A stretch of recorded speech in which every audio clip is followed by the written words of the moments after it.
भोला अपनी पुश्तैनी जमीन पर काम करता था। बस 2 एकड़ ही जमीन रह गई थी भोला के पास अब। वैसे तो भोला ने कई कहानियां सुनी थी अपने दादा के मुंह से, अपने दादा परदादा के महल और सोने के बारे में, पर देखा कुछ नहीं था। भोला अपने खेतों में काम कर ही रहा था कि तभी गांव के 2 लोग उसके खेत की तरफ से जा रहे थे। उसको खेत में काम करता देखकर वो आपस में बात करने लगते हैं। वो देखो भोला को, ठाकुर भानु प्रताप का पोता होते हुए भी उसे कितनी मेहनत करनी पड़ती है। आज उसके पास कुछ भी नहीं बचा। बेचारे की किस्मत तो देखो, खुद ही काम करना पड़ता है खेतों में। मजदूर लगवाने के भी पैसे नहीं है भोला के पास। हाँ भाई, अब इसमें इसकी क्या गलती। इस सारे फसाद की जड़ तो इसका बाप ही है। अगर इसका पिता थोड़ी मेहनत करता तो आज इनकी जायदाद भी दुगनी हो गई होती और इस बेचारे को ये दिन नहीं देखने पड़ते। हाँ, सारा सोना तो बेचकर खा गया था वो। बताओ, वरना क्या नहीं था इन लोगों के पास। नौकर चाकर, सोना, जमीन, सब कुछ तो था। बस इसके बाप को काम करना नहीं पसंद था, और देखो उसका परिणाम। हाँ, और अब देखो भगवान की लीला। जहाँ बाप एक नंबर का आलसी और कामचोर था, वहीं उसका बेटा हमारे गांव का सबसे मेहनती इंसान है। हाँ, अब तो कोई चमत्कार ही निकाल सकता है भोला को इस गरीबी से बाहर। बातें करते करते वो लोग वहां से चले जाते हैं। उसी रात को भोला के घर पर उसकी पत्नी रानी उससे कहती है, बच्चों के स्कूल की फीस भी देनी है, कहाँ से लाएंगे पैसे हम? हाँ, मैं कुछ करता हूँ। ऐसा करता हूँ, मैं कल जमींदार के पास जाकर बात करता हूँ। पर हमने तो उसके पिछले साल के पैसे भी कहाँ दिए हैं। हाँ, कह तो तुम सही रही हो। वो कहीं हमसे हमारी बची खुची जमीन भी ना ले जाए। हे भगवान, पता नहीं किस बात की सजा दे रहा है हमें। क्यों ऐसा कह रही हो? इंसान के भाग्य में जो लिखा होता है वही उसे मिलता है। ऐसे रोने धोने से कुछ नहीं मिलता है। शुक्रिया अदा करो भगवान का, जो हम दोनों के हाथ पैर सलामत हैं। हम लोग काम करके अपना गुजारा चला सकते हैं। और क्या चाहिए हमें? पैसे नहीं चाहिए क्या हमको? पैसों के बिना किसका गुजारा चला है कभी? ठीक है ठीक है, अब जो है सो है। कुछ दिन ऐसे ही बीत जाते हैं।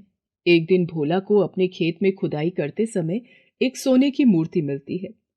वो मूर्ति माता लक्ष्मी की थी। उस मूर्ति के नीचे पास वाले गांव का नाम लिखा था। अरे, ये तो रामपुर गांव की मंदिर की मूर्ति है। पिताजी से इस मंदिर के बारे में बहुत सुना था, पर ये यहाँ मेरे खेत में कैसे आ गई? उसके बाद भोला वो मूर्ति लेकर घर जाता है और अपनी पत्नी रानी को दिखाता है। रानी वो मूर्ति देखकर बहुत ही खुश होती है। अरे वाह, सोने की मूर्ति! हमारे तो भाग्य ही खुल गए। नहीं रानी, ये हमारी मूर्ति नहीं है। देखो, इस पर पास वाले गांव का नाम लिखा है। इस पर उनका हक है, हमारा नहीं। और अगर ये सब जानते हुए हम इस मूर्ति को अपने पास रखेंगे तो ये बहुत बड़ा पाप होगा। नहीं, मैं ऐसा नहीं कर सकता हूँ। हे भगवान, मुझे ही ऐसा ईमानदार पति मिलना था। ऐसा कहकर वो अपना सिर पीटने लग जाती है। अगले दिन भोला रामपुर गांव जाता है और वहां के मंदिर के पुजारी को वो मूर्ति देकर आता है। भोला मूर्ति देकर वापस अपने गांव आ ही रहा था कि तभी उसके सामने देवी लक्ष्मी प्रकट हुई और वो भोला से कहती हैं, वत्स भोला, मैं तुम्हारी ईमानदारी से बहुत ही प्रसन्न हुई हूं। हे माँ, मैं कोई सपना तो नहीं देख रहा हूँ। क्या ये सचमुच आप ही हो, धन की देवी माँ लक्ष्मी? हाँ वत्स, ये मैं ही हूं, धन, सुख और समृद्धि की देवी लक्ष्मी। पुत्र, मुझे तुम्हारी ईमानदारी देखकर बहुत प्रसन्नता हुई है, इसलिए मैं तुमको तुम्हारी ईमानदारी के बदले में एक उपहार देना चाहती हूँ। हे माता, मुझ गरीब का उपहार तो यही है कि मुझे आपके दर्शन हो गए हैं। बस इससे बड़ा उपहार मुझे और क्या मिल सकता है? आपको देखकर मुझे मेरा उपहार मिल गया है माता। अब मुझे और किसी उपहार की कोई आवश्यकता नहीं है।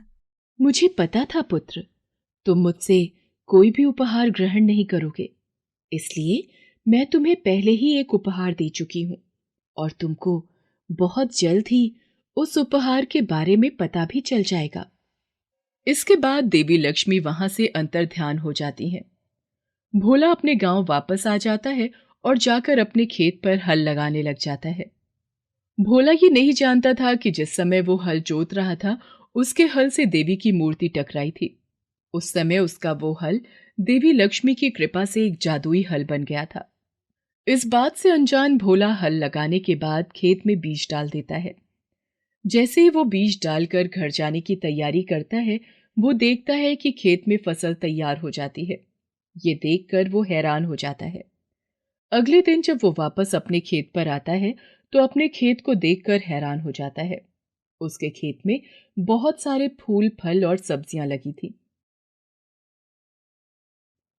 जिन्हें देखकर भोला बहुत ही खुश हो जाता है। अब भोला अपने खेत के फल, सब्जियां और फूल बेचने लग जाता है। वो अपनी एक छोटी सी दुकान अपने ही खेत के आगे लगा लेता है। भोला की इस छोटी सी दुकान में हर तरह के फल, फूल और सब्जियां मिलती थी।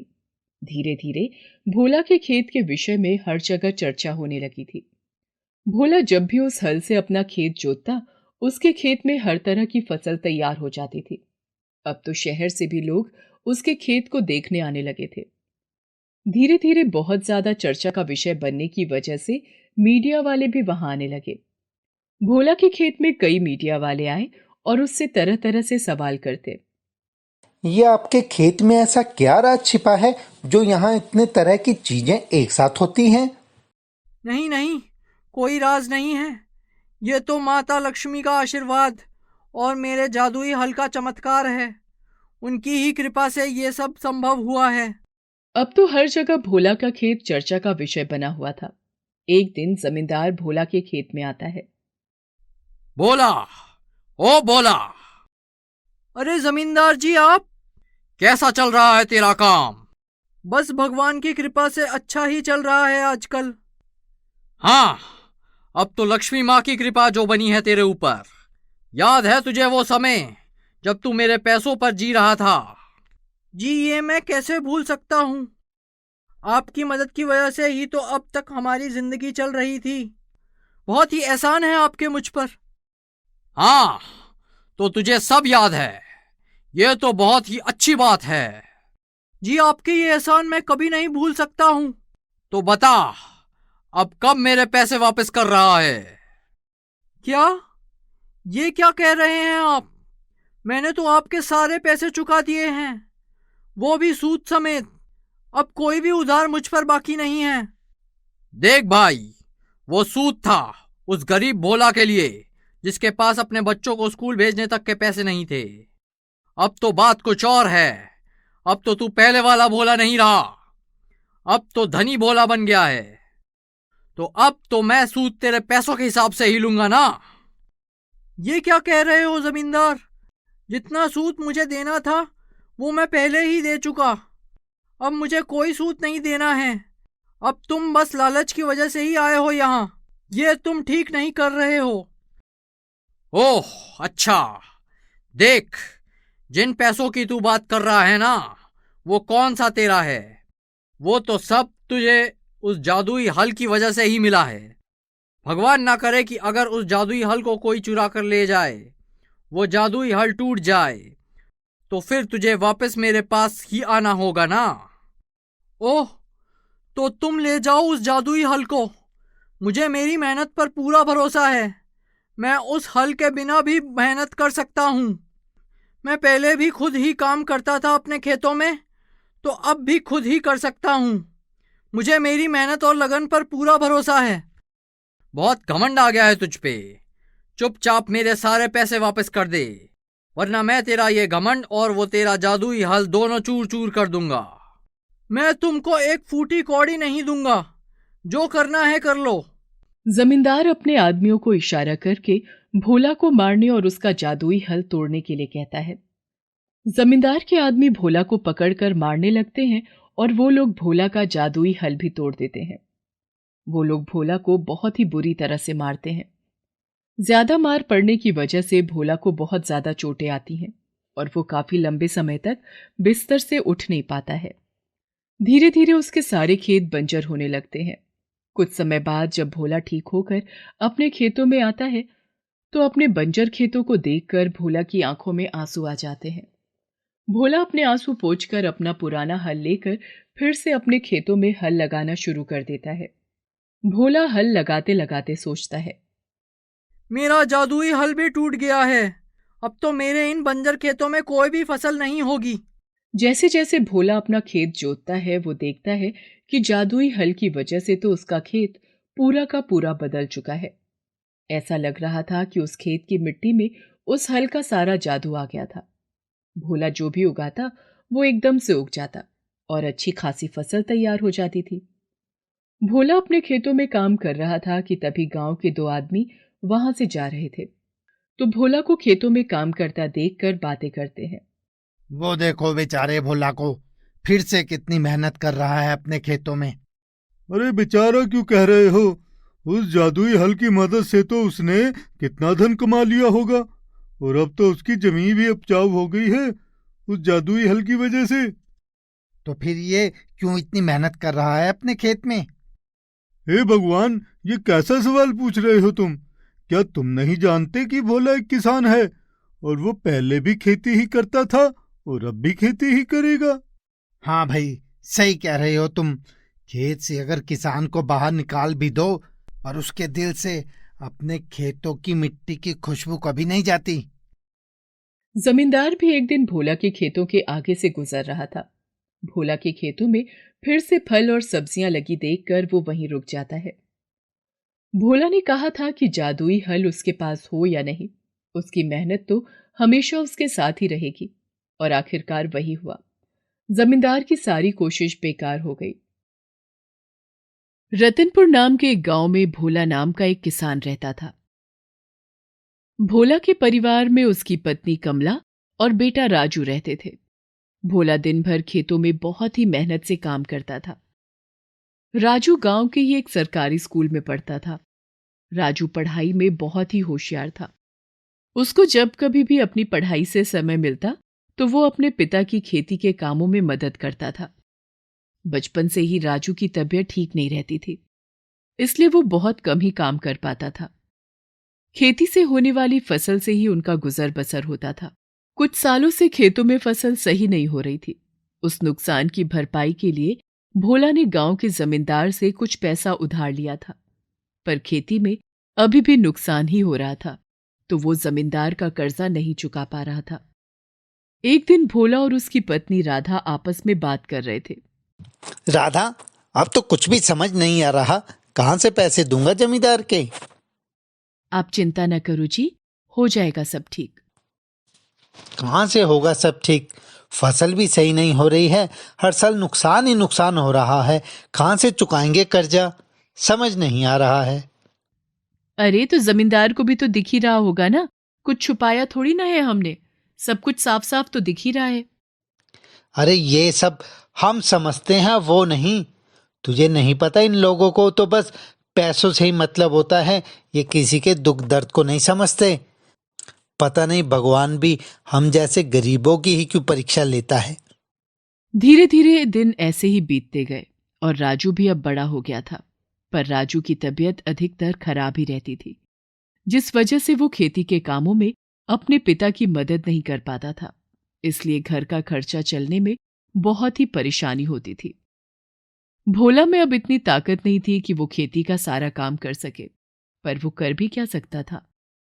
भोला और कमला उसकी शादी पास ही के गांव में रहने वाली संध्या नाम की एक लड़की से करा देते हैं। संध्या एक बहुत ही समझदार लड़की थी। शादी के बाद वो अपने ससुराल की सारी जिम्मेदारी उठा लेती है। पहले ही घर में पैसों की परेशानी थी और अब संध्या के आने के बाद गृहस्थी चलाने में और भी परेशानी होती थी। संध्या को सिलाई करना आता था, इसलिए शादी के बाद उसने घर का खर्चा चलाने के लिए सिलाई का काम शुरू कर दिया था, जिस वजह से घर खर्च थोड़ा आसानी से चलने लगा था। संध्या पूजा पाठ में बहुत ही विश्वास रखती थी, हर रोज मंदिर जाती थी। संध्या कभी भी किसी की मदद को मना नहीं करती थी। एक दिन संध्या खाना बना रही थी कि उनके घर एक साधु बाबा आ जाते हैं। कोई इस भूखे साधु बाबा को भोजन करा दो, बहुत भूख लगी है। संध्या साधु बाबा की आवाज सुनकर घर से बाहर आती है और कहती है, प्रणाम बाबा। सदा खुश रहो बेटी। बेटी, ये साधु कब से भूखा है, क्या तुम मुझे थोड़ा भोजन कराओगी? जी बाबा, आप यहाँ बैठिए।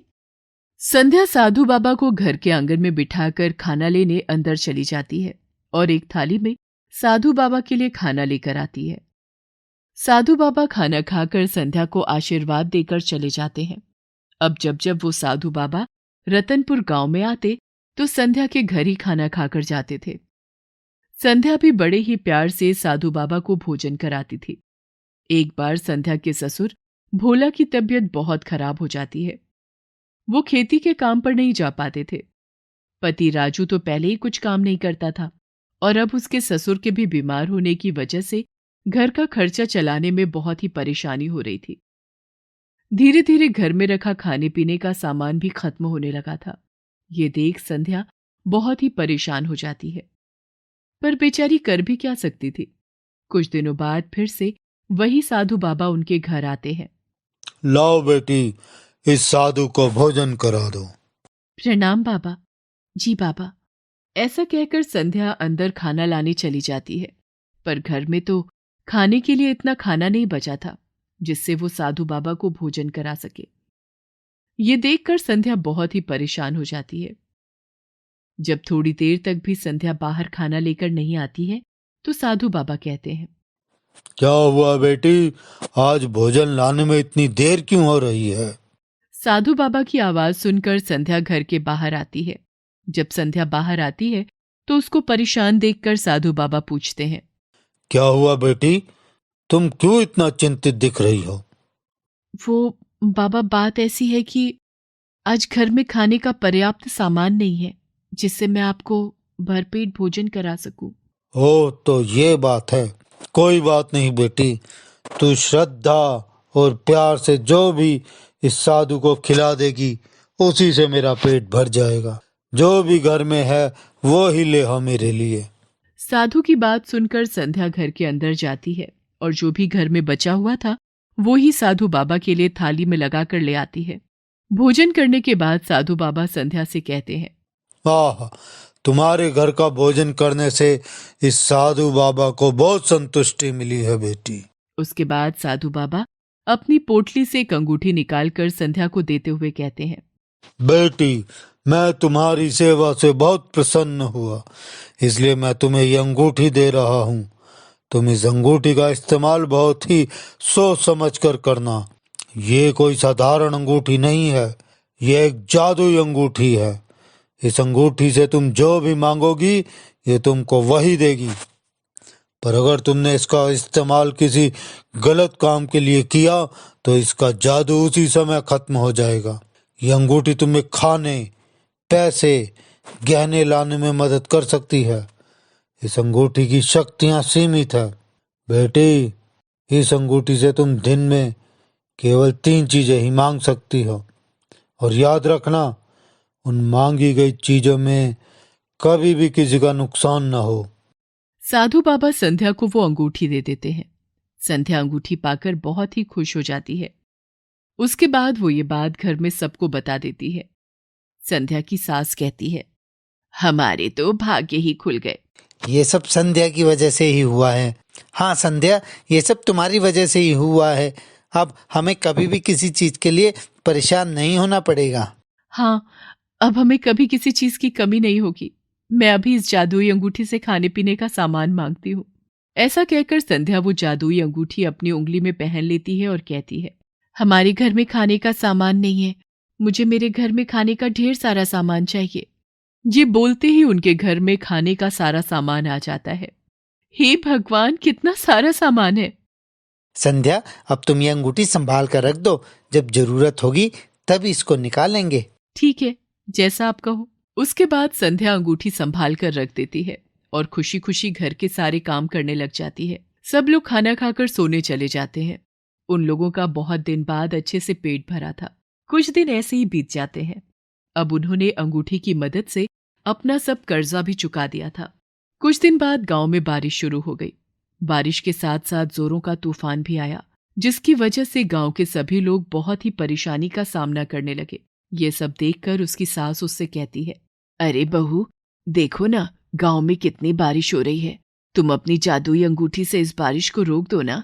माँ जी, इस अंगूठी की शक्तियां बहुत ही सीमित हैं। ये अंगूठी बस पैसे, खाना और आभूषण तक ही मेरी मदद कर सकती है। इसके अलावा ये और कुछ नहीं कर सकती है। तेज बारिश और तूफान की वजह से सब घर जलमय हो जाते हैं। बारिश और तूफान की वजह से सभी लोगों को भारी नुकसान होता है। लोगों के पास रहने के लिए घर और खाने के लिए खाना नहीं होता है। कुछ दिन बाद बारिश रुक जाती है। ये सब देखकर संध्या कहती है, बारिश और तूफान की वजह से गांव वालों को कितनी मुसीबतों का सामना करना पड़ रहा है। हाँ संध्या, तुमको गांव वालों की मदद करनी चाहिए। हाँ, आप सही कह रहे हो। इसके बाद संध्या जादुई अंगूठी की मदद से सभी गांव वालों के लिए खाने का सामान मंगा लेती है। उसके बाद वो लोग सभी गांव वालों को वो खाने का सामान बांटने लगते हैं। बहुत से लोग जो भूखे थे उन्होंने अपनी अपनी भूख मिटाई और संध्या और उसके परिवार को धन्यवाद दिया। धीरे धीरे बारिश का पानी भी सूख गया। अब गांव वाले अपने टूटे हुए घरों को फिर से बनाने की सोचने लगे, पर उनके पास घर बनाने के पैसे नहीं थे, जिस वजह से वो लोग परेशान हो जाते हैं। ये सब देखकर संध्या गांव वालों से कहती है, आप सभी लोग परेशान ना हो, मैं आप सभी की मदद करना चाहती हूँ। संध्या की बात सुनकर गांव वाले उसके पास आ जाते हैं। उसके बाद संध्या कहती है, हम लोग आपको पैसे देंगे और आप उन पैसों से अपने लिए घर बनाइए, पर आप सभी लोग अपने लिए पक्के मकान बनाइए। कोई भी झोपड़ी नहीं बनाएगा। पक्के मकान बनाने से अगर फिर से गांव पर ऐसी मुसीबत आएगी तो हम लोगों को कोई भी परेशानी नहीं होगी। संध्या की बात सुनकर सभी गांव वाले उसकी बात मान जाते हैं। एक गांव वाला कहता है, ठीक है बेटा, जैसा तुम कहो, बस तुम पैसे देकर हम गांव वालों की मदद कर दो। फिर उसके बाद संध्या अपनी जादुई अंगूठी से कहती है, हे जादुई अंगूठी, मुझे गांव वालों के लिए घर बनाने के लिए पैसे चाहिए। ऐसा कहते ही संध्या के सामने बहुत सारे पैसे आ जाते हैं। ये सब देखकर गांव वाले बहुत ही हैरान हो जाते हैं। संध्या और राजू गांव वालों में वो पैसे बांट देते हैं। उन पैसों की मदद से उन लोगों ने, जैसा संध्या ने कहा था, अपने रहने के लिए पक्के घर बनाए। अब चाहे तूफान हो या बारिश, गांव वालों को कोई परेशानी नहीं हुई। तभी से लोग संध्या को जादुई अंगूठी वाली महिला के नाम से जानने लगे थे। किसी को जब भी किसी मदद की जरूरत होती तो वो संध्या के पास आ जाता था और संध्या उसकी मदद कर देती थी। धीरे धीरे संध्या ने पूरे गांव में बहुत नाम कमा लिया था। ये सब देखकर राजू भी बहुत खुश हो जाता है और कहता है, देखो संध्या, आज तुम्हारी वजह से कितने सारे लोग खुशी खुशी अपना जीवन बिता रहे हैं। मैं ये सब देखकर बहुत खुश हूँ। मैं भी ये सब देखकर बहुत खुश हूँ। मुझे भी नहीं पता था कि मैं कभी किसी की ऐसे मदद कर सकती हूँ। गांव के लोगों को इस जादुई अंगूठी की वजह से कितना फायदा हुआ है। बहुत अच्छा लगता है अगर आप किसी जरूरतमंद की मदद करते हैं। संध्या, तुम्हारी वजह से अब हम ही क्या, गांव के लोग भी बहुत खुश हैं। इसके बाद वो लोग उस जादुई अंगूठी की सहायता से लोगों की मदद करते और खुशी खुशी अपना जीवन बिताने लगे।